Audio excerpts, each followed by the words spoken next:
Future IAS Aspire to inspire ఛానల్‌కు స్వాగతం. మనం లాస్ట్ వీడియోలో యూనిట్ 1 మొత్తం కంప్లీట్ చేసుకున్నాము. యూనిట్ 1లో ఉన్న కాన్సెప్ట్ మొత్తం కంప్లీట్ చేసాము. రెసిస్టెన్స్, ఇండక్టెన్స్, కెపాసిటెన్స్ ఆహ్, వే అలాగే ఇవన్నీ వేటి మీద డిపెండ్ అవుతాయో ఫ్యాక్టర్స్. నెక్స్ట్ అలాగే voltage, current, power, electric energy వీటన్నిటిని మనం కంప్లీట్ చేసుకున్నాము. ఈరోజు మన వీడియోలో మనం డిస్కస్ చేసుకోబోయే టాపిక్స్ వచ్చేసి ఫస్ట్ ఆఫ్ ఆల్ లాస్ట్ వీడియోలో ఎవరైతే వాళ్ళ డౌట్స్ కామెంట్ రూపంలో తెలియజేశారో వాళ్ళందరికీ ఫస్ట్ ఆఫ్ ఆల్ థ్యాంక్స్ అండి. నేను మీ డౌట్స్ తీరుస్తాను అన్న నమ్మకంతోటి కింద కామెంట్స్ చేసినందుకు. మోస్ట్‌లీ కొన్ని కామెంట్స్‌కి నేను అప్పటికప్పుడే రిప్లై ఇచ్చాను. బట్ కొన్ని కామెంట్స్‌కి వీడియోలో చెప్దామని చెప్పి అక్కడ రిప్లై ఇవ్వలేదు. సో, ఆ కామెంట్స్ ఇప్పుడు ఇక్కడ వీడియోలో రిప్లై ఇస్తున్నాను. నెక్స్ట్ ప్రీవియస్ ఇయర్ క్వెషన్స్ మనం కంప్లీట్ చేద్దాము. యాక్చువల్‌గా ఈ వీడియో ఫాస్ట్‌గా రావాలి. But due to mic issues ఉండడం వల్ల వీడియో రెండోసారి రికార్డ్ చేయాల్సొచ్చింది. Sorry for the delay. Anyhow within 4 days మనం మొత్తం వీడియోస్ అన్నీ ప్లాన్ ప్రకారం ఒక ఆర్డర్‌లో మీకు ఫాస్ట్‌గా రావడం జరుగుతది. Don't worry for that. మనం సిలబస్ మొత్తం కంప్లీట్ చేస్తాము. ఓకే. తోట మార్కండేయ గారు ఏమడుగుతున్నారంటే సీబీటీ 1 క్లియర్ అయింది. బట్ సీబీటీ 2 25 డేస్‌లో పాసిబుల్ నేనా అన్న. నాన్ టెక్ సిలబస్ కవర్ చేశా. టెక్ బేసిక్స్ వచ్చు అంతే అన్న. మీరు ఆల్రెడీ నాన్ టెక్ కవర్ చేశారండి. అలాగే ఆల్రెడీ మీకు బేసిక్స్ తెలుసంటున్నారు. ఈవెన్ మీకు బేసిక్స్ తెలిసినా తెలియకపోయినా నాన్ టెక్ అసలు ఇప్పటి వరకు ముట్టుకోకపోయినా 18 డేస్‌లో సిలబస్ మొత్తం ఎలా కవర్ చేయాలి అని చెప్పి మీకు ఒక వీడియో కూడా పోస్ట్ చేశాను నేను. సో, మీకు ఇంకా 25 డేస్ టైం ఉంది ఇప్పుడు అరౌండ్. అలాగే మీరు ఆల్రెడీ నాన్ టెక్ కవర్ చేశానన్నారు. సో, చాలా ఈజీ అండి. మీరు ఈజీగా కవర్ చేస్తారు. మీరు నా మాటలు నమ్మొద్దు. మీరు ఏం చేస్తారంటే 2019 క్వెషన్ పేపర్స్ ఓపెన్ చేయండి ఆర్ఆర్‌బీ, జేఈఈ. ఆ క్వెషన్ పేపర్స్ చూసిన తర్వాత కూడా మీకు మీరే యాక్సెప్ట్ చేస్తారు. 25 డేస్‌లో ఈజీగా కవర్ చేయొచ్చు అని చెప్పి మీరే కన్విన్స్ అవుతారు. ఒకసారి క్వెషన్ పేపర్స్ చూసి దాని తర్వాత చెప్పండి ఆ మాట. ఎందుకంటే అందరూ ఏంటంటే లైక్ యూట్యూబ్ ఛానల్స్‌లో వీళ్ళు అందరూ పోస్ట్ చేస్తున్న క్వెషన్స్ చూస్తున్నారు తప్ప 2019 ఆర్ఆర్‌బీ, జేఈఈ ద్వారా కండక్ట్ చేసినటువంటి క్వెషన్ పేపర్ చూడండి ఫస్ట్ ఆఫ్ ఆల్. అది చూసిన తర్వాత మీరు ప్రిపరేషన్ ఎంత ప్రిపేర్ అవ్వాలన్నది మీరు డిసైడ్ చేసుకోండి. ఓకే. నెక్స్ట్ గ్రేస్ కిరణ్ గారు thank you bro keep going on. Thanks అండి గ్రేస్ కిరణ్ గారు. మీరు మొదటి నుంచి మన వీడియోస్ అన్నిటికి కామెంట్ చేస్తున్నారు. థ్యాంక్స్ అండి. మహాదేవ్ ఆదినారాయణ 6916 ఈయన ఏమంటున్నారంటే it's not easy to score 115 plus CBT 2. అవునండి, 115 ప్లస్ తెచ్చుకుంటాం చాలా కష్టం అండి సిబిటీ 2లో. నేను కూడా ఒప్పుకుంటున్నాను. బట్ ఒకసారి మీరు ఆలోచించాలి. సిబిటీ 1లో 80 ప్లస్ కట్ ఆఫ్ వెళ్తుంది అని చెప్పి ఎవ్వరూ ఊహించలేదు. అలాగే 80 ప్లస్ మార్క్స్ తెచ్చుకుంటాం సిబిటీ 1లో నార్మలైజేషన్ తర్వాత అన్నది కూడా అది అంత ఈజీ టాస్క్ ఏం కాదు. బట్ స్టిల్ కొంతమంది ఆస్పిరెంట్స్ తెచ్చుకున్నారు. అలాంటి వాళ్ళు ఉన్నప్పుడు మరి మనం కూడా కనీసం టార్గెట్స్ ఎక్కువగా పెట్టుకోలేదనుకోండి. మనం if suppose last year cut off చూసుకుని 106 వరకు వెళ్ళింది. 106 పెట్టుకున్నాం అనుకోండి కట్ ఆఫ్. 106 తెచ్చుకుంటే చాలు అని చెప్పి మనం ప్రిపేర్ అవుతాం. బట్ ఎనీహౌ మనం పెట్టుకున్న టార్గెట్‌ని 100% అచీవ్ చేస్తే వెల్ అండ్ గుడ్ ఎగ్జాక్ట్‌గా. బట్ మీరు 90% అచీవ్ చేశారనుకోండి, మీరు హాఫ్ మార్క్ ఆర్ 1 మార్క్‌లో మిస్ అయ్యే ఛాన్సెస్ ఉంటాయి. సో, అందుకే టార్గెట్ హైగా పెట్టుకొని మనం ప్రిపరేషన్ కూడా ఆ హై టార్గెట్ రీచ్ అవ్వడానికి ట్రై చేద్దాం. ఈవెన్ మనం 90% ఆఫ్ అవర్ టార్గెట్ రీచ్ చేసినా మోస్ట్‌లీ మన ఫస్ట్ ప్రిఫరెన్స్ జాబ్ రాకపోయినా ఏదో ఒక జాబ్ అయితే వస్తుంది పక్కాగా. సో, అందుకే నేను 115 పెట్టుకోమని చెప్పాను ఆ వీడియోలో. ఓకే. అలాగే కొంతమంది మన టెలిగ్రామ్ ఛానల్‌లో జాయిన్ అవుతున్నారు. వాళ్ళ డౌట్స్‌ని ఎక్స్‌ప్రెస్ చేస్తున్నారు. నేను రిప్లై ఇస్తున్నాను వాళ్ళకి వెంటనే. మీకు కూడా ఏమైనా డౌట్స్ ఉంటే పోస్ట్ చేయండి. సో దట్ మనం వెంటనే రిప్లై ఇస్తాము. Now let's come to our today's content. ఈరోజు మనం ప్రీవియస్ ఇయర్ క్వెషన్స్ మొత్తం కంప్లీట్ చేసేసుకుంటున్నాం యూనిట్ 1లో.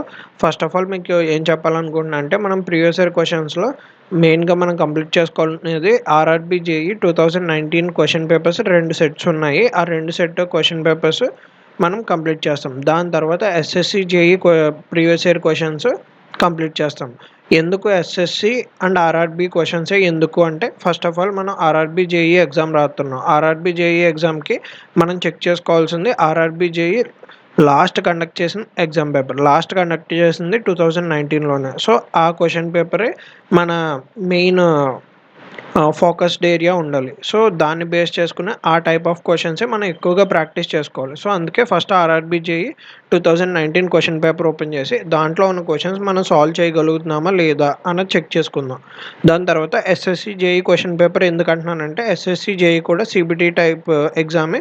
దట్ టు టీసీఎస్ వాళ్ళు కండక్ట్ చేస్తున్న ఎగ్జామే. Because of that similar kind of questions ఉన్నాయి. ఆర్ఆర్బీ జేఈ 2019లో ఉన్న క్వశ్చన్సే సిమిలర్గా ఎస్ఎస్సి జేఈలో కూడా రిపీట్ అయినాయి. సో అందుకే మనం మనకి రీసెంట్ క్వశ్చన్ పేపర్స్ కూడా సాల్వ్ చేసుకోవాలి కదా. రీసెంట్ అంటే ఎస్ఎస్సి జేఈ అయితే రీసెంట్ వచ్చేసి 2024 క్వశ్చన్ పేపర్స్ ఉన్నాయి. వేరేస్ ఆర్ఆర్బీ 2019 కదా. సో అందుకే మనం ఎస్ఎస్సి జేఈతో పాటు ఆర్ఆర్బీ జేఈతో పాటు ఎస్ఎస్సి జేఈ కూడా చెక్ చేస్తాం. ఓకే, రండి. ఫస్ట్ యాక్చువల్గా ఈ వీడియో నిన్నే పోస్ట్ అయిపోవాలి. బట్ అంటే నిన్నంటే లైక్ లాస్ట్ వీడియో ఏదైతే మనం పెట్టామో ఆ వీడియోతో పాటుగానే ఈ వీడియో పోస్ట్ అయిపోవాలి. బట్ ప్రాబ్లం ఏమైందంటే చిన్న మైక్ ఇష్యూ రావడం వల్ల మళ్ళీ రికార్డింగ్ చేయాల్సి వచ్చింది. Sorry for that. నేను ఇంటర్నెట్ నుంచి డౌన్లోడ్ చేసుకున్న క్వశ్చన్ పేపర్స్ ఇవి. ఒక క్వశ్చన్ పేపర్ వచ్చి 30th ఆగస్ట్ 2019లో జరిగిన క్వశ్చన్ పేపర్. ఇది థర్డ్ షిఫ్ట్ అంట. నెక్స్ట్ ఇంకో క్వశ్చన్ పేపర్ వచ్చేసి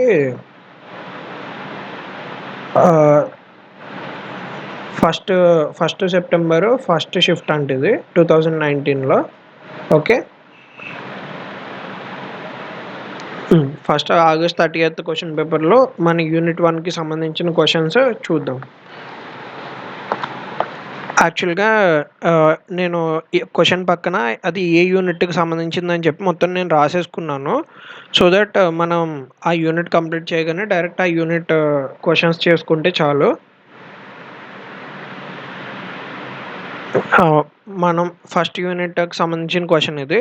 ఇక్కడ చూడండి, a 20 metre length of cable has a cross sectional area of 1 mm² and resistance of 4 ohms. Calculate the conductivity of the cable. ఇది ఒక న్యూమరికల్ టైప్ క్వశ్చన్. ఫస్ట్ మనకి ఇక్కడ ఏమి ఇచ్చాడు, ఏరియా ఆఫ్ క్రాస్ సెక్షన్ ఇచ్చాడు. సరే ఆగండి, మీకు ఈజీగా కనిపించేటట్టు చేంజ్ చేస్తాను ఫాంట్ అది. Okay, area of cross section ఇచ్చాడు. ఏరియా ఎంత? Area equal to 1 mm². mm² అంటే మీకు మిల్లీమీటర్ స్క్వేర్. బట్ యూనిట్స్ కింద చూసుకుంటే అన్ని మీటర్స్లో ఉన్నాయి. సో మిల్లీమీటర్స్ని మీటర్స్లోకి కన్వర్ట్ చేయండి. 1 millimeter ఈక్వల్ టు 10⁻³ మీటర్స్. దాని నుంచి 10⁻³ హోల్ స్క్వేర్ అంటే 1 × 10⁻⁶ మీటర్ స్క్వేర్. 10⁻⁶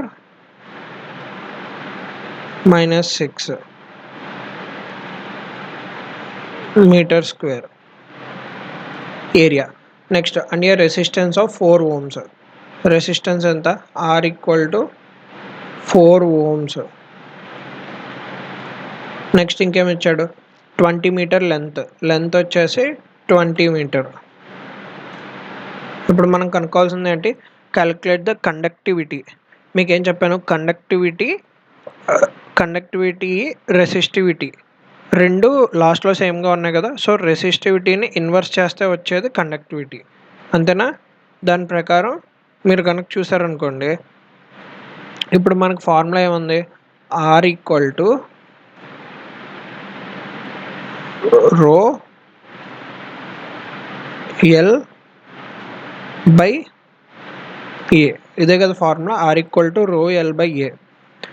మనకి కండక్టివిటీ అంటే ఏం తెలుసు? కండక్టివిటీ ఈక్వల్ టు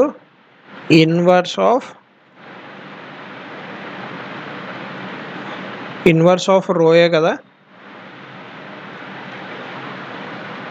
అంటే మనం ఇక్కడ ఫస్ట్ మనం క్యాలిక్యులేట్ చేయాల్సింది రోను కనుక్కొని రోని ఇన్వర్స్ చేసేస్తే మనకి వాల్యూ వచ్చేస్తుంది. సో రో వాల్యూ కనుక్కోవాలంటే ఏంటి, రో ఈక్వల్స్ టు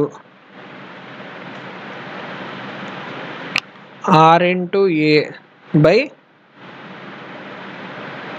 ఎల్, అంతే కదా. దాని నుంచి రెసిస్టెన్స్ వాల్యూ ఎంత ఆల్రెడీ మనం రాసుకున్నాం కదా, రెసిస్టెన్స్ వాల్యూ 4 ఇంటూ ఏరియా ఎంత 1 into 10⁻⁻6, 1 into 10⁻⁻6 divided by length ఎంత 20 మీటర్స్ బై 20, అంతేనా. ఈ 4 20లో 5 టైమ్స్ క్యాన్సిల్ అవుతుంది. సో మీకు వాల్యూ ఎంత వస్తుంది, 10⁻⁻6 బై 5 వస్తుంది. ఇది రో. మనకి కండక్టివిటీ అంటే రోకి ఇన్వర్స్. సో రోకి ఇన్వర్స్ అంటే దీన్ని ఇన్వర్స్ చేయండి. ఇన్వర్స్ ఏమొస్తుంది, 5 ఇంటూ 10⁻6 వస్తుంది. అంటే 5 10⁻6 అంటే మెగా కదా, mega siemens per metre conductivity యొక్క యూనిట్స్. అంతే. మన ఆన్సర్ ఏంటి, ఆప్షన్ బి. సో అలాగా ఆప్షన్ బి అయ్యింది.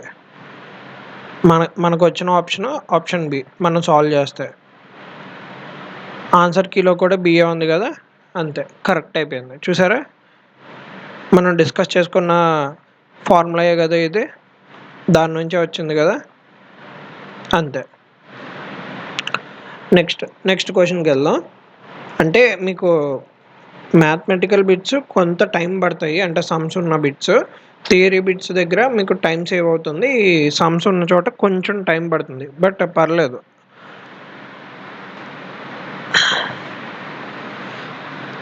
What is the thermal conductivity of nichrome. చూసారా, అక్కడ డైరెక్ట్ వాల్యూ అడిగాడు. మనం ఇది ప్రిపేర్ అవ్వలేదు, మనం చదువుకున్న దాంట్లో ఇది ప్రిపేర్ అవ్వలేదు. సో మనం దీన్ని బట్టి మనం తెలుసుకోవాల్సిన విషయం ఏంటి, మనం ఇంకా థర్మల్ కండక్టివిటీ వాల్యూస్ కూడా చూసుకోవాలి కొన్ని వాటికి అని చెప్పి మనం అర్థమవుతుంది. దీని వాల్యూ చూసుకోండి. ఫస్ట్ ఆఫ్ ఆల్ మనం ప్రీవియస్ ఇయర్ బిట్ కాబట్టి ఇక్కడ చూసారు కదా, దీన్ని గుర్తుపెట్టేసుకోండి. First of all 11.3 watt meter inverse kelvin inverse.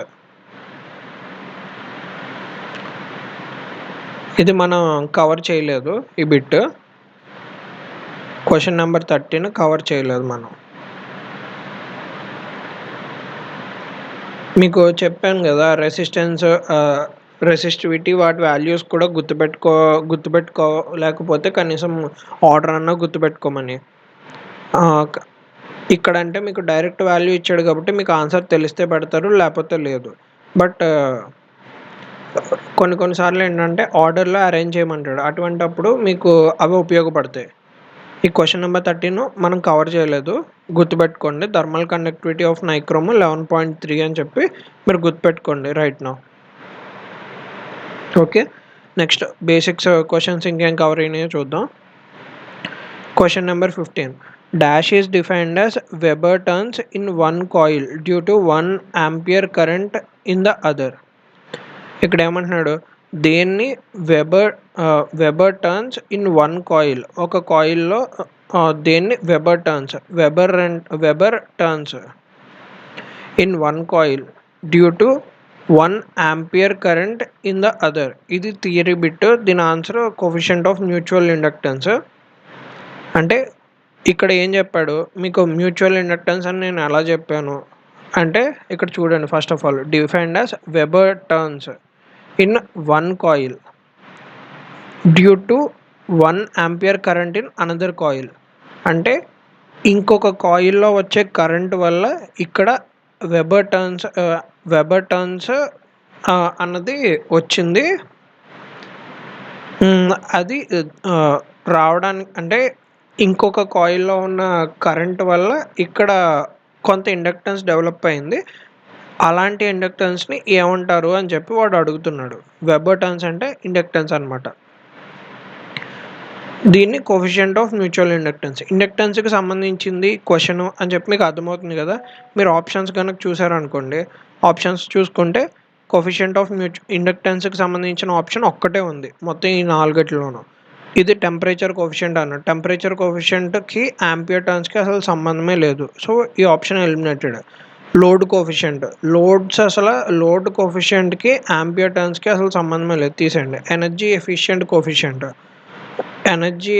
Coefficient అన్న పదమే మనం ఎప్పుడూ వినలేదు. సో, ఇది కూడా కాదు. తీసేయండి. ఇంకెటొచ్చి మిగిలింది ఇండక్టెన్స్‌కి సంబంధించి ఒకటే ఆప్షన్ ఉంది. ప్రతిసారి మనం చదువుకున్నది యాజ్ ఇట్ ఈజ్ రావాలని చెప్పి ఉండదు ఎగ్జామ్‌లో. ఎగ్జామ్‌లో ఏంటంటే మనం చదువుకున్న దానికి దగ్గరగా ఉన్న ఆప్షన్స్ ఏంటని చూసుకోవాలి.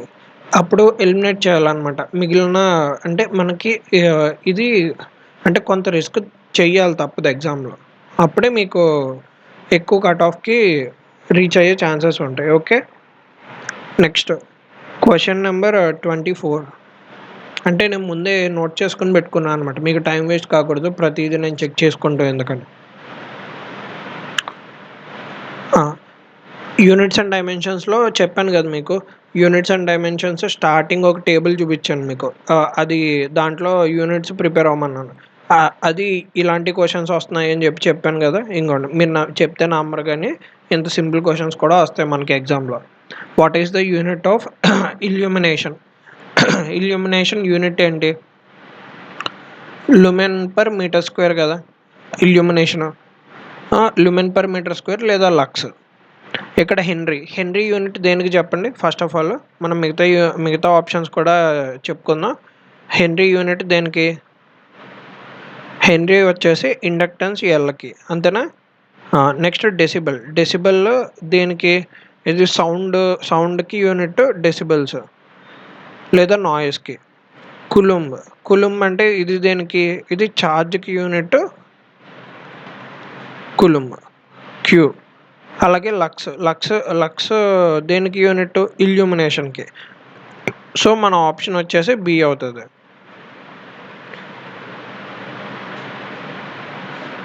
ఆన్సర్ కీ కూడా బిఏ వచ్చింది. చూసారా? నెక్స్ట్‌ది కూడా basics question. Mutual inductance is measured in. Mutual inductance అంటే దేనితో రిప్రజెంట్ చేస్తాం మనం? ఎంతో రిప్రజెంట్ చేస్తాం. మ్యూచువల్ ఇండక్టెన్స్ అన్నది ఎంతో రిప్రజెంట్ చేస్తాం. ఎం అన్నా, ఎల్ అన్నా ఈ రెండిట్లకి యూనిట్స్ సేమ్ ఉంటాయి. హెన్రీ. చూసారా 2 మార్క్స్ వచ్చినాయి మీకు. జస్ట్ యూనిట్స్ అండ్ డైమెన్షన్స్ నుంచే. నేనే మాక్ టెస్ట్ పేపరు రాయట్లేదు. ఇది 2019 క్వెషన్ పేపరే. ఓకే. క్వెషన్స్ ఎంత ఈజీగా ఉంటాయి. ఓకే. అందుకే నేను చెప్తున్నా వితిన్ 18 డేస్ మీరు కవర్ చేయగలరు అని. నెక్స్ట్ క్వెషన్ నెంబర్ 25 ఉంది. నెక్స్ట్ క్వెషన్ బేసిక్స్ 59 అంట. చూద్దాం. Page number 22లో.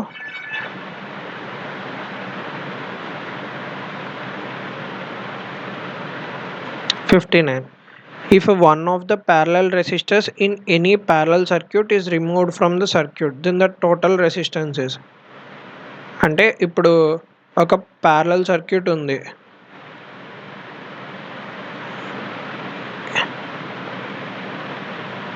ఇలాగ ఒక రెసిస్టెన్స్ ఉంది.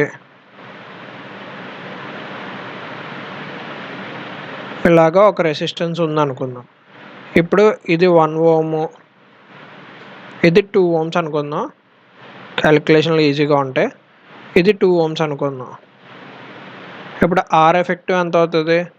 ఆర్ ఎఫెక్టివ్ వాల్యూ ఎంత అవుతుందంటే ఆర్ ఎఫెక్టివ్ వచ్చేసి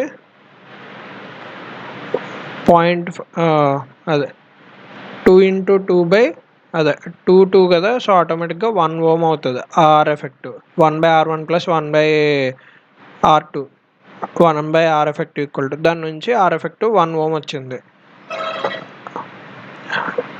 ఇలా ఉన్నదాన్ని if one of the parallel resistor in any parallel circuit is removed, ఇప్పుడు అలా కాకుండా ఇప్పుడు ఏం చేశాడు, మన కొత్త సర్క్యూట్ ఏంటంటే ఓన్లీ 2 ఓమ్స్ ఉంది ఇప్పుడు. అంతేనా?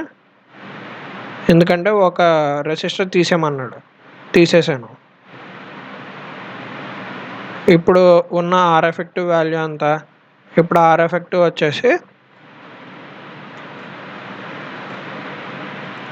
2 ఓమ్స్. ఓకే. ఇప్పుడు ఏమన్నాడు, దెన్ ద టోటల్ రెసిస్టెన్స్. ఇప్పుడు టోటల్ రెసిస్టెన్స్ ఏమైంది, 1 ఓమ్ నుంచి 2 ఓమ్స్ అయింది. అంటే ఫస్ట్ ఆప్షన్ డబల్ కరెక్టే, నెక్స్ట్ ఇంక్రీజ్ అయింది, ఇది కరెక్టే. రిమైన్స్ ద సేమ్, ఇది తప్పు, ఇది తప్పు. అలా కాకుండా ఇప్పుడు సపోజ్ నేను దీన్ని 4 ఓమ్స్ చేసుకున్నాను అనుకోండి. ఫర్ సపోజ్ ఇక్కడ 2 ఓమ్స్ 2 ఓమ్స్ తీసుకున్నాను, దాని బదులు 4 ఓమ్స్ 4 ఓమ్స్ తీసుకున్నాను. అప్పుడు ఏమవుతుంది, 4 కాస్త 2 ఓమ్స్ అవుతుంది. ఇప్పుడు పోనీ 1.5 ఓమ్స్ తీసుకో, ఇది 1 ఓమ్.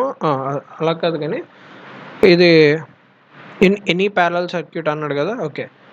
ఇంకోటి ఏం చేయొచ్చు, ఇది ఒక పాసిబిలిటీ. ఇంకో పాసిబిలిటీ ఏం చేయొచ్చు అంటే దీంట్లోనే నేను ఇంకో రెసిస్టర్ పెడతాను. ఇది కూడా ప్యారలల్ సర్క్యూటే కదా. ఇది ఇంకో 2 ఓమ్స్ పెడతాను. ఇక్కడ ఆర్ ఎఫెక్టివ్ ఎంత అవుతుంది, ఇక్కడ ఆర్ ఎఫెక్టివ్ వచ్చేసి 1/2 ప్లస్ 1/2 ప్లస్ 1/2 వస్తుంది. అప్పుడు ఆటోమేటిక్గా 3/2 వస్తుంది. ఆర్ ఎఫెక్టివ్ ఇన్వర్స్ కదా, ఇన్వర్స్ కాబట్టి 2/3 వస్తుంది. 2/3 వస్తుంది ఓమ్స్. ఇక్కడ ఏమొస్తుంది, ఆర్ ఎఫెక్టివ్ 2 ప్యారలల్గా ఉంటాయి. ఒక 2 ప్యారలల్ అనేటప్పటికి ఆటోమేటిక్గా 1 ఓమ్ వస్తుంది. 1 ఓమ్ వస్తుంది, అంతే కదా. ఇక్కడ ఆర్ ఎఫెక్టివ్ ఎలా చేంజ్ అవుతుంది అంటే ఇప్పుడు మన న్యూ సర్క్యూట్ ఎలా ఉంటుంది, అంతేనా. ఇప్పుడు ఇక్కడ ఆర్ ఎఫెక్టివ్ 1 ఓమ్ కింద చేంజ్ అయింది. ఇప్పుడు 2/3కి డబల్ చేస్తే ఎంత, 4/3 రావాలి, కానీ 1 ఓమ్ వచ్చింది కదా. సో ఆప్షన్ ఏ అన్నది కరెక్ట్ అవ్వట్లేదు, ఇది తప్పు అవుతుంది. సో ఇంకా మనకు మిగిలిన ఆప్షన్ బి. అంతే, చూసారా, సింపుల్. బట్ యాక్చువల్గా నేను స్టార్టింగే ఇలాగ 3 రెసిస్టర్స్ పెట్టేసి మీకు సమ్ చేసి చెప్పేయచ్చు, సింపుల్గా ఇంక్రీజ్ అయిపోద్దని. బట్ కొంతమంది జనరల్గా ప్యారలల్ అనగానే మనం 2 రెసిస్టర్సే ప్యారలల్గా కన్సిడర్ చేసి ఇది డబుల్ అయిపోతుంది కదా అనుకుని ఫస్ట్ ఆప్షనే కరెక్ట్ పెట్టేస్తారనమాట. అది తప్పది. ఎప్పుడన్నా మనం ఇలాగ వెరిఫై చేసుకుంటున్నప్పుడు మొత్తం 4 ఆప్షన్స్ చెక్ చేసుకోవాలి. సో అది మీకు అర్థం అవ్వాలని నేను ఫస్ట్ 2 రెసిస్టర్లు పెట్టి తర్వాత 3 రెసిస్టర్లు పెట్టి ఇంకోసారి చేశాను. నేను స్టార్టింగే 3 రెసిస్టర్స్తో చేసేసాను అనుకోండి, మేబీ ఇప్పుడు నాకు ఇక్కడ కరెక్ట్ అయిపోవచ్చు. బట్ మీరు ఎగ్జామ్ టైంలో ఫస్ట్ స్టార్టింగ్ 2 రెసిస్టర్స్ తీసుకొని చేసేస్తారు. దాన్ని బట్టి ఫస్ట్ ఆప్షన్ కరెక్ట్ అయిపోతుందని ఫస్ట్ ఆప్షన్కి వెళ్ళిపోతారు డైరెక్ట్. అలా కాదు, మీరు ఎప్పుడన్నా చేస్తున్నప్పుడు 4 ఆప్షన్లు చెక్ చేయండి. 4 ఆప్షన్లు చెక్ చేసిన తర్వాత ఏమన్నా 2 ఆప్షన్లు సాటిస్ఫై అవుతున్నాయి అనుకోండి, నెక్స్ట్ ఇంకో రకంగా ట్రై చేయండి. ఇంకో ఎగ్జాంపుల్ తీసుకుని అప్పుడు కూడా 2 ఆప్షన్లు సాటిస్ఫై అవుతున్నాయా లేవా అలాగే చెక్ చేయండి. అప్పుడే మీకు ఎగ్జామ్లో మీరు బిట్లు తక్కువ చేసినా కానీ యాక్యురసీ ఎక్కువ మెయింటైన్ చేయగలరు. ఓకే. అప్పుడు నెగిటివ్ మార్క్స్ తగ్గుతాయి అన్నమాట మీకు. ఓకే, నెక్స్ట్ క్వశ్చన్కి వెళ్దాం. నెక్స్ట్ క్వశ్చన్ నెంబర్ 81లో ఉందంట. Question number 81, page number 30. Okay, page number 30, question number 81. Okay, ఇక్కడ ఏమన్నాడు, if 10 microfarad capacitors are connected in series then the values of equivalent capacitances. ఇక్కడ కెపాసిటర్స్ సిరీస్, మీకు ఇక్కడ బాగా చూడాల్సిన విషయం ఏంటి, ఫస్ట్ ఆఫ్ ఆల్ ఇవి కెపాసిటర్స్ అని చెప్పి చూడండి. రెసిస్టెన్స్ ఇండక్టెన్స్ అయితే ఒక రకంగా చేస్తారు మీరు ఆర్ ఎఫెక్టివ్, వెరాజ్ కెపాసిటర్స్ అలాగే కెపాసిటర్స్ అయితే ఇంకో రకంగా చేస్తారు. అంటే అక్కడ ప్యారలల్ ఫార్ములా, ఇక్కడ సిరీస్ ఫార్ములా అవుతుంది అన్నమాట కెపాసిటర్స్లో. సో 1/10 ప్లస్ 1/10 ప్లస్ అని చెప్పి చెయ్యాలి. ఎన్ని, 3. సో మీరు ఫార్ములా ఎలా అవుతుందంటే మీకు సి ఎఫెక్టివ్ 1/10 ప్లస్ 1/10 ప్లస్ 1/10 అంతేనా? దాన్ని బట్టి 3/10 వస్తుంది. 3/10 3/10 అన్నది దేనికి equal? 1/సి ఎఫెక్టివ్కి equal.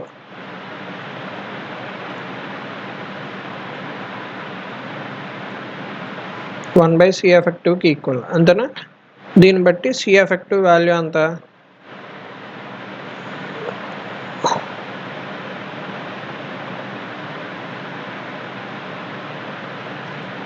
C effective value వచ్చేసి 10/3 అంతేనా?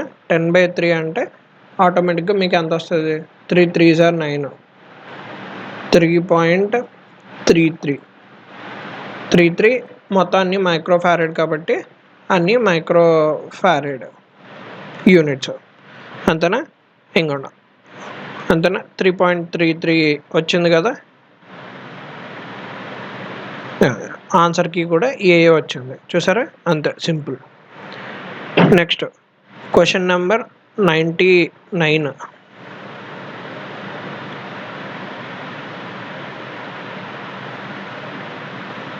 Question number 99.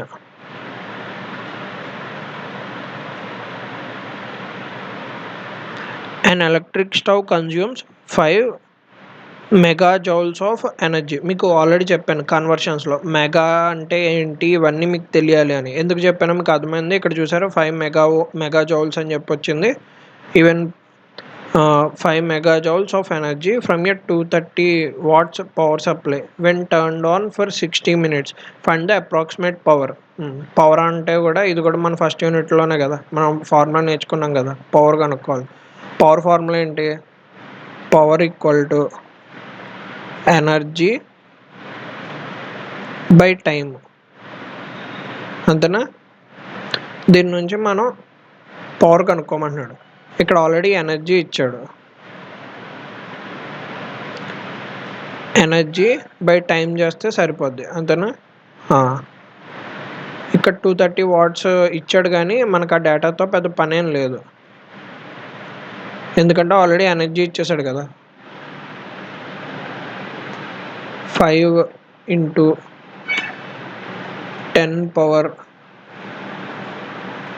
10⁻6 డివైడెడ్ బై ఇది ఎనర్జీ డివైడెడ్ బై టైం ఎంతసేపు సెకండ్స్లో మార్చుకోవాలి మనం.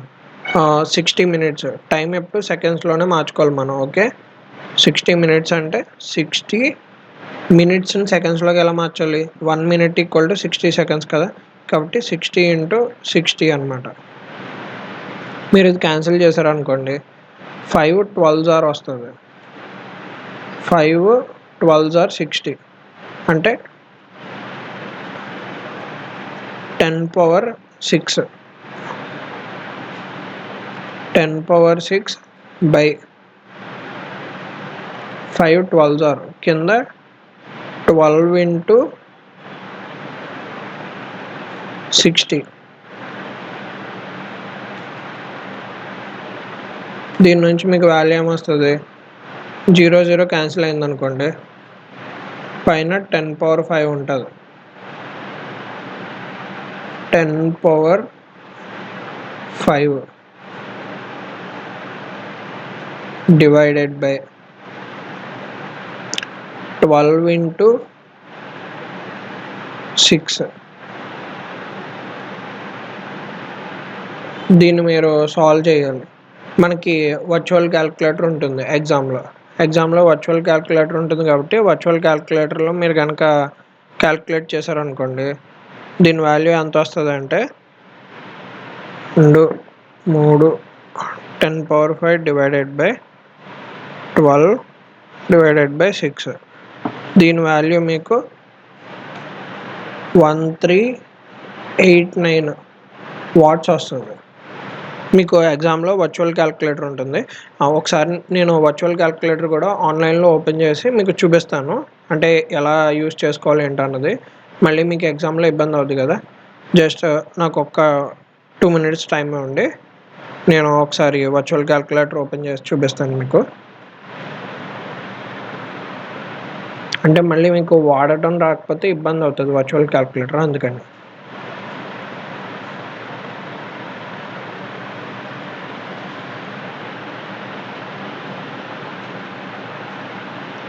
TCS virtual calculator.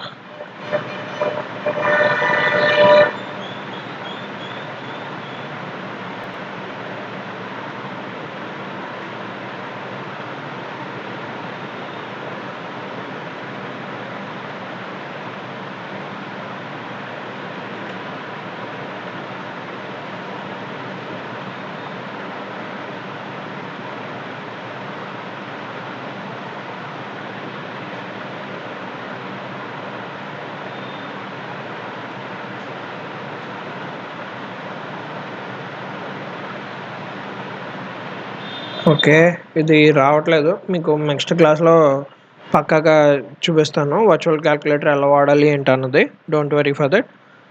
Next question చేద్దాము. Question number 103.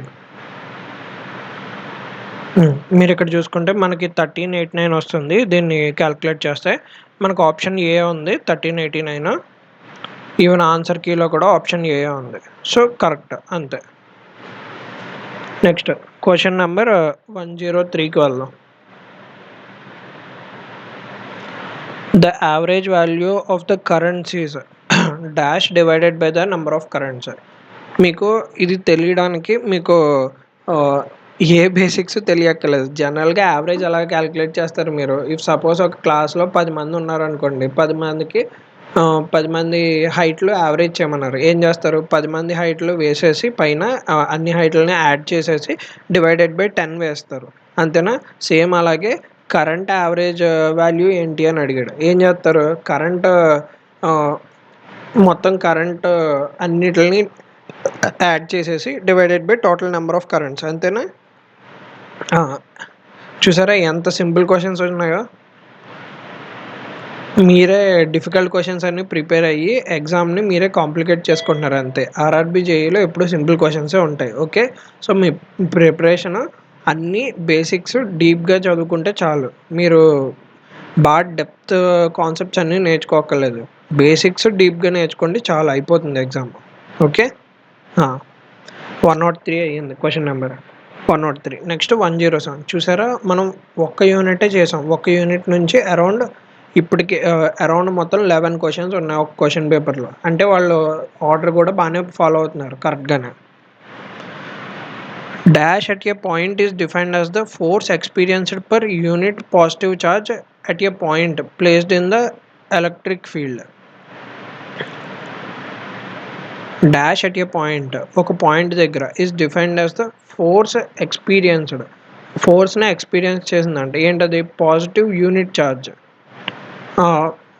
Positive unit charge ఫోర్స్ని ఎక్స్పీరియన్స్ చేసింది ఒక పాయింట్ దగ్గర at a point placed in an electric field. Okay, ఇది మనం కవర్ చేయలేదు మనం చదువుకున్న దాంట్లో. బట్ ఎనీహౌ దీని ఆన్సర్ వచ్చేసి ఎలక్ట్రిక్ ఇంటెన్సిటీ. ఇది థియరీ బిట్. యాక్చువల్గా మనం థియరీ బిట్స్ అన్నీ కూడా ఇప్పుడు ఈ సెషన్లో కంప్లీట్ చేస్తాము. ఆ సెషన్ థియరీ బిట్స్ మీరు కంప్లీట్ చేస్తే దీన్ని కూడా ఆన్సర్ చేయగలరు మీరు. ఇవి కొన్ని డెఫినేషన్స్ అనమాట. ఓకే, ఈ క్వశ్చన్ నెంబర్ 107 కూడా మనం కవర్ చేయలేదు. ఇప్పటికీ 2 క్వశ్చన్స్ మనం కవర్ చేయనివి వచ్చినాయి.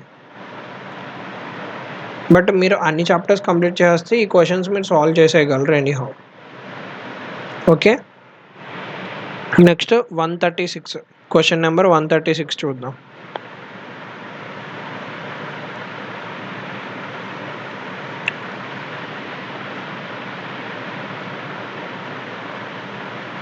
Question number 134, 35, 136.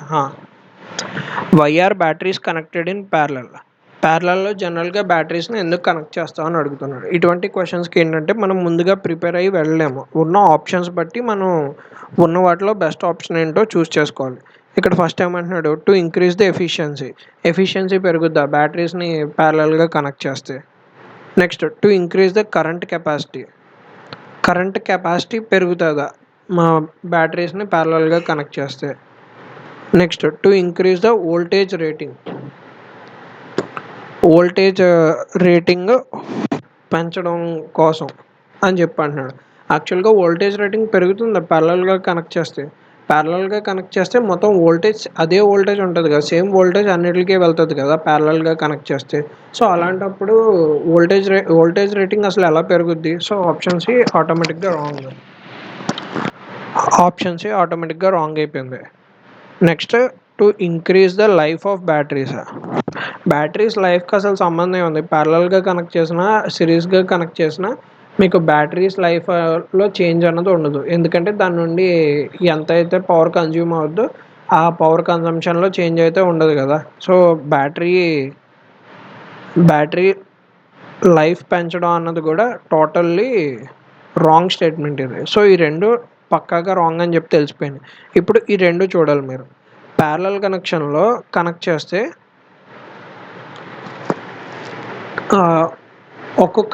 ఇప్పుడు ఒకసారి ప్యారలల్ కనెక్షన్ వేసి చూద్దాం ఒకసారి. ఇది ఒక బ్యాటరీ ప్యారలల్ కనెక్షన్.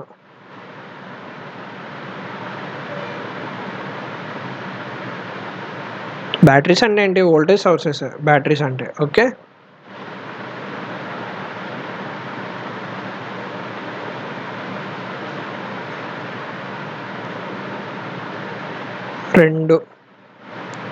మూడు బ్యాటరీస్ ప్యారలల్గా కనెక్ట్ చేసాం.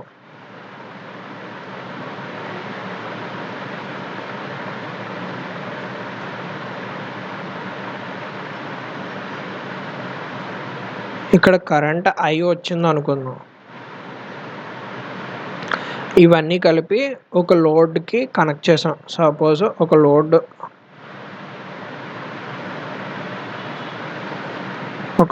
కనెక్ట్ చేసాం ఇలాగా. ఇప్పుడు దీని నుంచి కొంత కరెంట్ ఫ్లో అవుతుంది. ఈ బ్యాటరీ నుంచి కొంత కరెంట్ I1 వస్తుంది, అంతే కదా. ప్యారలల్ కనెక్షన్లో మీకు ఏం చెప్పాను? కరెంట్స్ అన్నీ దేనికది ఇండివిజువల్ కరెంట్స్, ఇవన్నీ కలిసి ఇది I1. ఈ కరెంట్ I2 అనుకోండి.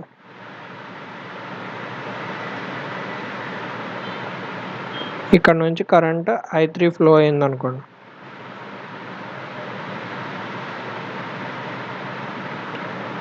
ఇవన్నీ కలిసి ఇక్కడ కరెంట్ I వస్తుంది.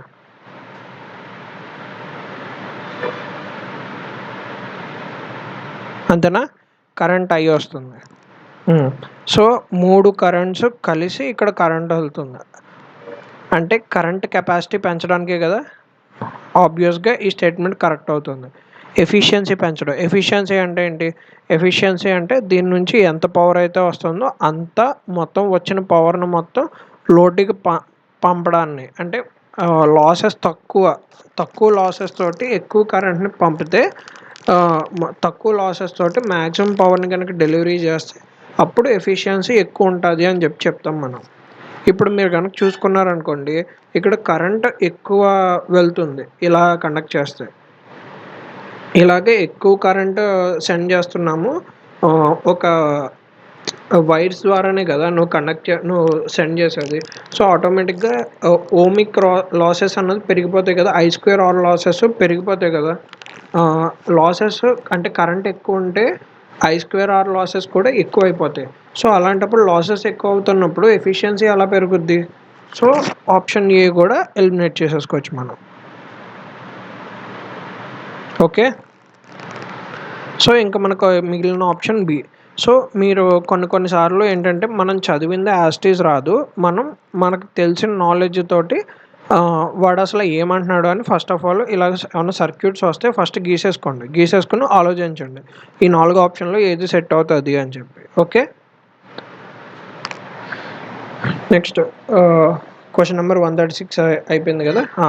ఈ క్వశ్చన్ పేపర్లో మొత్తం ఇప్పుడు వరకు మనం 11 క్వశ్చన్స్ సాల్వ్ చేసాం. 11 క్వశ్చన్స్లో టూ క్వశ్చన్స్ మాత్రం మనం ఇప్పటికి కవర్ చేయలేదు. నేను యాక్సెప్ట్ చేస్తున్నాను దాన్ని. నెక్స్ట్ అంతే, ఈ 2 క్వశ్చన్స్ తప్ప మిగిలిన 8 క్వశ్చన్స్ మనం మన క్లాస్‌లో చెప్పుకున్న కాన్సెప్ట్స్‌తోనే అయ్యింది. మిగిలిన 9 క్వశ్చన్స్. మళ్ళీ 9లో కూడా ఈ ఒక్క క్వెషను కొంచెం లాజికల్‌గా ఆలోచించాల్సొచ్చింది. ఓకే. నెక్స్ట్ ఇప్పుడు నెక్స్ట్ క్వెషన్ పేపర్‌కి కూడా వెళ్దాం. ఆర్ఆర్‌బీ జేఈ 2019 సెప్టెంబర్ ఫస్ట్ షిఫ్ట్‌లో జరిగిన క్వెషన్ పేపర్ ఇది. మొత్తం 2 క్వెషన్ పేపర్స్ జరిగినాయి. దాంట్లో ఇది సెకండ్ క్వెషన్ పేపర్. దీంట్లో కూడా రండి. మనం బేసిక్స్‌కి సంబంధించిన క్వెషన్స్ ఏమున్నాయో చూసి అవి కంప్లీట్ చేసుకోవచ్చు. For domestic wiring the most extensively used material is. ఇలాంటి క్వెషన్స్ వచ్చినప్పుడు మీరు జాగ్రత్తగా ఆలోచించండి. ఇక్కడ aluminium, copper, neither copper Nar aluminium, copper are aluminium.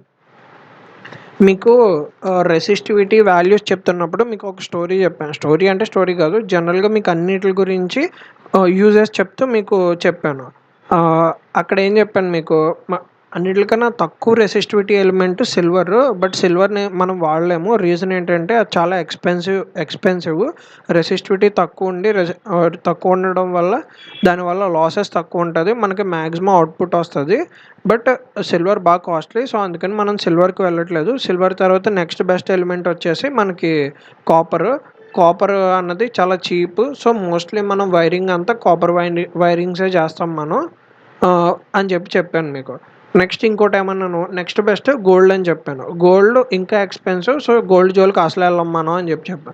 దాని తర్వాత నెక్స్ట్ వచ్చేసి అల్యూమినియం అన్నాను. మీకేం చెప్పాను అల్యూమినియం గురించి చెప్తున్నప్పుడు, యాక్చువల్‌గా మీరు మోటార్స్ గానీ, వైర్లు గానీ ఇటువంటివి ఏమైనా కొనడానికి వెళ్తే కాపర్, అల్యూమినియం ఉంటే కాపర్ వైర్స్ కాస్ట్ ఎక్కువ ఉంటది అల్యూమినియం వైర్స్‌తో పోలిస్తే అని చెప్పాను. బట్ అల్యూమినియం తక్కువ అంటే వెన్ కంపేర్డ్ టు కాపర్, అల్యూమినియంకి రెసిస్టివిటీ వాల్యూ కొంచెం ఎక్కువ. బికాస్ ఆఫ్ దట్ రెసిస్టెన్స్ ఎక్కువ ఉంటుంది. సో, లాసెస్ ఇంకా ఎక్కువ ఉంటాయి అల్యూమినియం వైర్స్‌లో అని చెప్పాను. అంటే మీకు నేను చెప్పిన దీన్ని బట్టి మీరు అర్థం చేసుకోవాల్సింది ఏంటి, బోత్ కాపర్, అల్యూమినియం రెండిటిని మనం వైరింగ్‌లో యూజ్ చేసుకుంటున్నాం.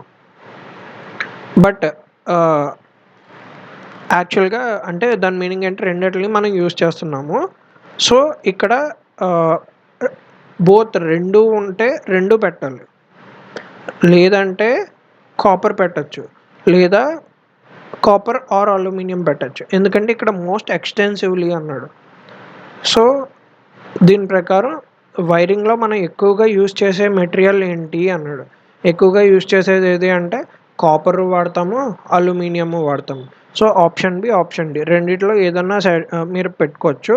బట్ ఆ టైంలో ఎగ్జామినర్ ఆప్షన్ డి ఇచ్చాడు. బట్ మోస్ట్‌లీ ఎనీహౌ నాకు తెలిసినంత వరకు దీన్ని చాలామంది ఛాలెంజ్ చేసి ఉంటారు. ఆప్షన్ బి కరెక్ట్ అని చెప్పి ఛాలెంజ్ చేసి ఉంటారు. మోస్ట్‌లీ క్వెషన్ తీసేసి ఉంటారు నా అభిప్రాయం ప్రకారం. బట్ చెక్ చేద్దాము.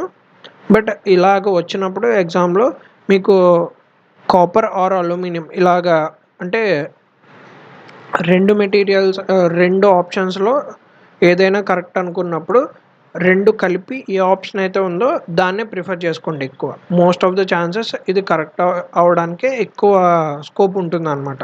సో, అందుకని ఆప్షన్ డి పెట్టుకున్నాం. బట్ ఇక్కడ ఆప్షన్ బి పెట్టినా కానీ మీరు కూడా కరెక్ట్‌గా పెట్టినట్టే మోస్ట్‌లీ.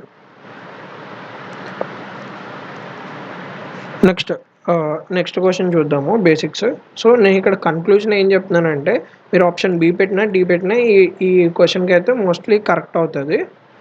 ఎనీహౌ నాకు తెలిసినంత వరకు ఆప్షన్ కీ ఇచ్చినప్పుడు డి ఇచ్చారు కానీ తర్వాత దాన్ని ఛాలెంజ్ చేసి ఉంటారు. ఆప్షన్ బి, డి రెండిట్లో ఏది పెట్టినా కరెక్ట్ అని చేంజ్ చేసి ఉండాలి. లేకపోతే క్వెషన్ అన్నా క్యాన్సిల్ చేసి ఉండాలి. Next page number 10 question number 26 అంట. Okay. Question number 26. Okay. If a power of 100 watts is being మనం ఇక్కడ ఓకే ఒకసారి చూద్దాం. ఇక్కడ పవర్ ఎంత, పవర్ 100 వాట్స్ అన్నాడు. Is being supplied across a potential difference of 200 watts. అంటే వోల్టేజ్ వచ్చేసి 200 వాట్స్. నెక్స్ట్ ఏమన్నాడు, find the current flowing through the circuit. మనం కనుక్కోవాల్సింది ఏంటి, కరెంట్ కనుక్కోవాలి. అయ్యి కొనుక్కోవాలి మనకు ఫార్ములా ఏం తెలుసు, power equal to voltage into current, V into I. ఈ ఫార్ములాని బేస్ చేసుకుని current equal to power by voltage, అంతేనా. దీని నుంచి పవర్ వాల్యూ 100 డివైడెడ్ బై 200 ఎంత, 0.5 యాంపియర్స్. అంతే, అయిపోయింది. చూసారా, ఆప్షన్ ఏ. అంతే, very simple. Next question number 46.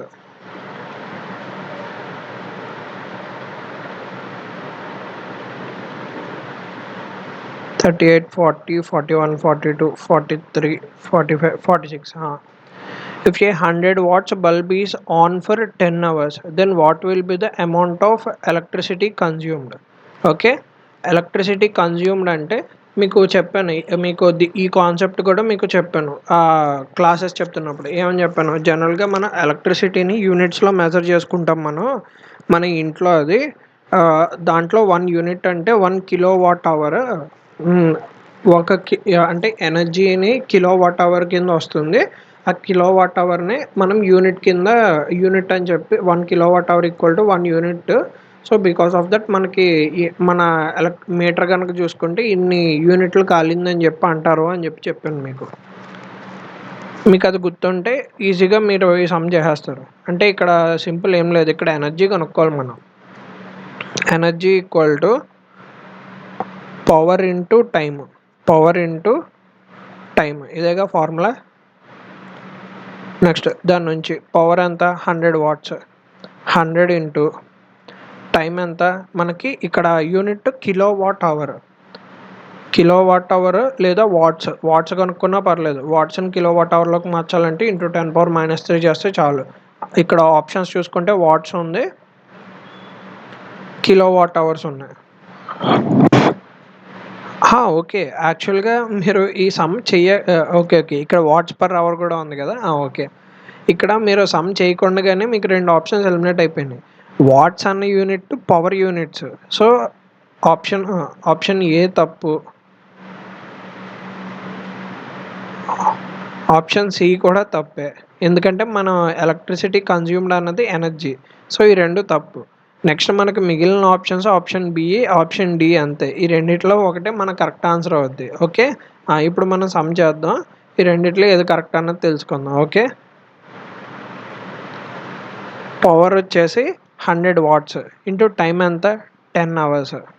2 what అవర్లోనే ఉన్నాయి. సో మనం సెకండ్స్కి మార్చక్కర్లేదు టైంని. Okay, 10 hours that equal to ఎంత, 1000 వాట్ అవర్. ఓకే, యాక్చువల్గా మీరు ఇది కూడా చేయగలరు. సరే, 1000 దీన్ని కిలో వాట్ అవర్లోకి మార్చాలంటే ఇంటూ 10⁻³ చేయాలి. అప్పుడు ఆటోమేటిక్గా దట్ ఈక్వల్ టు 1000 ఇంటూ 10⁻³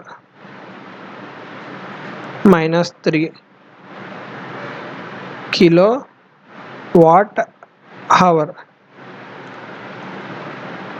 that equal to 1 kilo watt hour. అంతే, ఇదేగా ఆప్షను.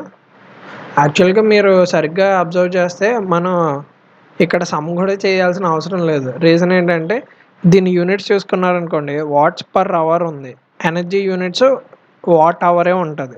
సో ఆటోమేటిక్గా ఎనర్జీ ఆప్షన్ బిఏ అవుతుంది, ఆప్షన్ డి కూడా కాదు. సో మీరు ఆప్షన్స్ చూసి కూడా ఆన్సర్ చేసేయచ్చు, అదే మీరు సరిగ్గా అబ్జర్వ్ చేస్తే. ఎనీహౌ ఈ సమ్ చిన్నదే కాబట్టి మనం న్యూమరికల్ మొత్తం చేసినా కానీ 1 కిలో వాట్ అవరే వచ్చింది సమ్ మొత్తం చేసుకున్నా కానీ. ఓకే, నెక్స్ట్ క్వశ్చన్కి వెళ్దాం. నెక్స్ట్ క్వశ్చన్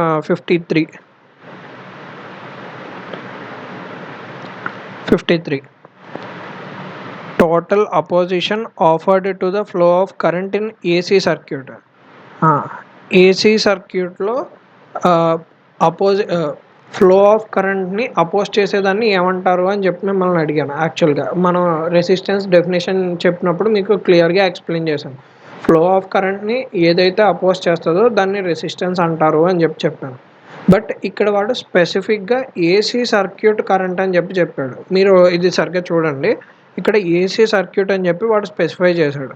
నేను జనరల్గా ఫ్లో ఆఫ్ కరెంట్ అన్నాను.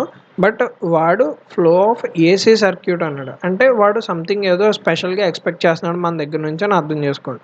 ఫస్ట్ ఇండక్టెన్స్ కరెంట్ని అపోజ్ చేయదు. ఇండక్టెన్స్ ఏం చేస్తుంది?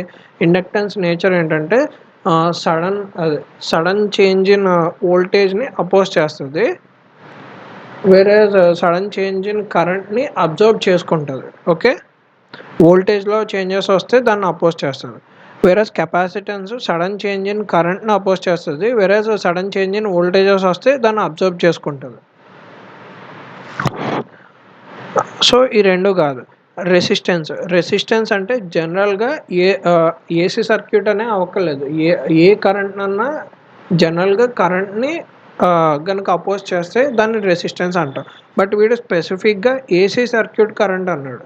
ఏసీ సర్క్యూట్ అంటే ఇంపిడెన్సే, అది జెడ్ ఇంపిడెన్స్. అంటే ఏసీ సర్క్యూట్లో మనకి ఉండే రెసిస్టెన్స్ ఇంపిడెన్స్ అనమాట.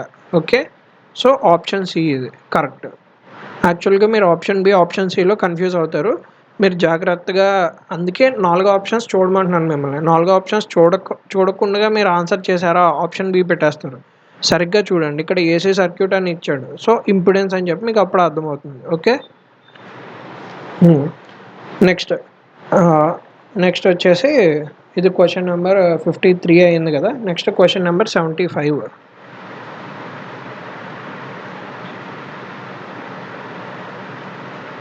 62, 63, 64, 75.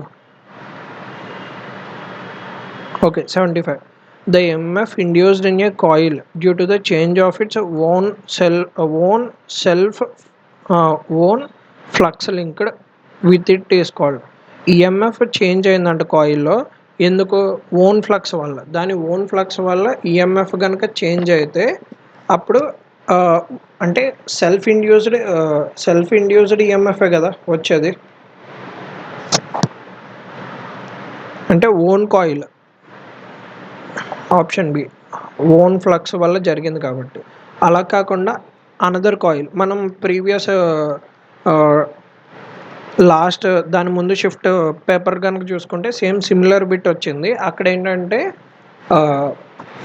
ఇండక్టెన్స్ గురించి అడిగాడు. మ్యూచువల్ ఇండక్టెన్సా లేకపోతే సెల్ఫ్ ఇండక్టెన్స్ అన్నట్టుగా అడిగాడు. మ్యూచువల్ ఇండక్టెన్స్ కోఫిషియంట్ గురించి డెఫినేషన్ ఇచ్చాడు. వెరీస్ ఇక్కడ సెల్ఫ్ ఇండ్యూస్డ్ ఈఎంఎఫ్ గురించి అడిగాడు. ఓకే, ఇది మనం కవర్ చేసాము. ఎల్, ఎమ్ వాటి డెఫినేషన్స్ దగ్గర ఫారడేస్ లా మనం డిస్కస్ చేసుకున్నాం. అక్కడ చెప్పాం సెల్ఫ్ ఇండ్యూస్డ్ ఈఎంఎఫ్ అంటే ఏంటి అని చెప్పి. ఓకే, నెక్స్ట్ క్వశ్చన్ నెంబర్ 75 అయింది. ఇప్పుడు క్వశ్చన్ నెంబర్ 75 అయింది కదా, 79. Okay, 79. 2 bulbs of 500 watts and 200 watts rated at 250 volts will have resistance ratio as. యాక్చువల్గా మీరు కనుక చూస్తే మనం నిన్న వీడియోలో లాస్ట్ పార్ట్ ఇదే అనమాట. పవర్ రేటింగ్స్ ఇచ్చి దాని నుంచి రెసిస్టెన్సెస్ ఎలా కనుక్కోవాలి ఏంటి అన్నది మొత్తం మనం దానికి సంబంధించిన ఫార్ములాస్ ఉంటాయి నిన్న వీడియోలో లాస్ట్ పార్ట్. ఓకే, ఇప్పుడు ఈ క్వశ్చన్ సాల్వ్ చేద్దానండి. ఇప్పుడు ఏమన్నాడు? పవర్ రేటింగ్స్ 2 బల్బులు ఉన్నాయి. ఇది బల్బ్ B1 అనుకోండి, ఈ బల్బ్ B1. నెక్స్ట్ ఈ బల్బ్ B2 అనుకోండి. ఓకే, ఇప్పుడు వాడు ఏమన్నాడు? రేటెడ్ వోల్టేజ్ 250 volts అన్నాడు. Will have resistance ratio as.